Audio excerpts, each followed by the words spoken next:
उसके बाद कहानी में आगे बताते कि वहाँ से उन्होंने कहा कि मुझे तो मेरा पुत्र जीवित चाहिए, कुछ भी करो मेरे पुत्र को जीवित करो, तो मुझे मेरा पुत्र चाहिए। तो फिर कहा कि चलो ठीक है, कोई यहाँ से जाएगा उसको सिर लगा दिया जाएगा, तो सबसे पहले यहाँ से गुजरेगा। तो कहते हैं वहाँ से कौन गए फिर? गजानन। तो उसका शीश उसको लगा दिया गया, गजानन का। अब एक सोचने वाली बात है, गजानन का शीश उसको लगाया और लगने के बाद सुंदर लगा, अपने आप में बहुत ही दिव्यता वाली बात आ जाती है फिर यहाँ पर। तो हम देखते हैं गजानन का जब शीश लग जाता है तो वो बहुत ही दिव्य और अलौकिक नजर आता है। उसमें जैसे छोटी छोटी आंखें हैं श्री गणेश की, तो ये किस बात का प्रतीक है? छोटी छोटी बड़ी सुंदर आंखें हैं उनकी। हाँ, ये है हम जो देखते ना बहुत दूर कोई भी चीज अगर हम देखते दिमाग लगा करके तो छोटी आंखों से देखते ना, बड़ी आंखों से नहीं, छोटी आंखें से ही देखते हैं। तो इसी प्रकार से दूरांदेशी होकर के जब हम आदि मध्य पाठ करते होकर के या ये कहें आपकी सरल भाषा में कि कुछ भी करने से पहले हम सोचे समझे और फिर करें, तो हम दूध नहीं खाएंगे, धोखा नहीं खाएंगे, दुविधा में भी नहीं पड़ेंगे, सीधी बात है। फिर उसके बाद आती है उनके बड़े बड़े कान। अब कान किस तरीके का रूप दिखाया? तो शूट होता है, हम सबके घर में छान होता है छलनी, वो क्या काम करता है? कचरे को साइड कर देता है, अच्छी चीज उसमें रह जाती है। ठीक है, ऐसे ही उनके बड़े बड़े जो कान हैं, व्यास की बातों को दूर से दूर साइड करना, ठीक है, और अच्छी अच्छी बात जो है वो अपने पास रख लेना, वो दिखाए गए उनके बड़े बड़े कान। अच्छा, फिर उनको एक दंत दिखाया जाता है, एक दंत बोलते ना, एक दंत भाई। तो एक दंत का अर्थ क्या है? एक बढ़ता बढ़ना, ठीक है, एक दंत, एक मत बढ़ करके चलना। अब हम क्या करते हैं? एक मत जब ले लेते हैं, दूसरे की मत ले लेते हैं तो दुखी होते हैं। अब एक मत जो होती है वो कौन सी होती है? वो है परमात्मा की मत, इसको हम बोलते हैं श्रीमत। क्या बोलते हैं? श्रीमत बोलते हैं, क्योंकि श्री अर्थात परमात्मा श्रेष्ठ से श्रेष्ठ है, वही हमें अच्छी मत दे सकता है, अच्छी बातें दे सकता है, अच्छा ज्ञान दे सकता है, ठीक है।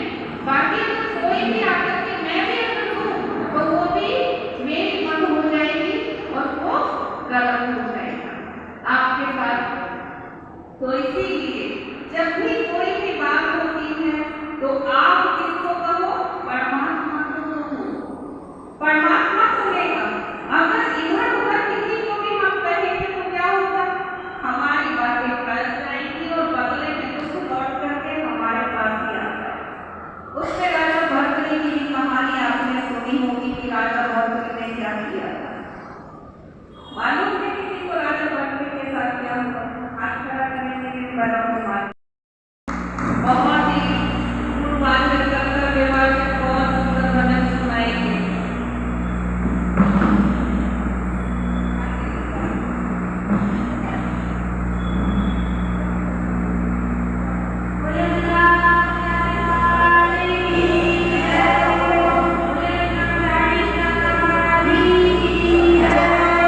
जय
बताया है,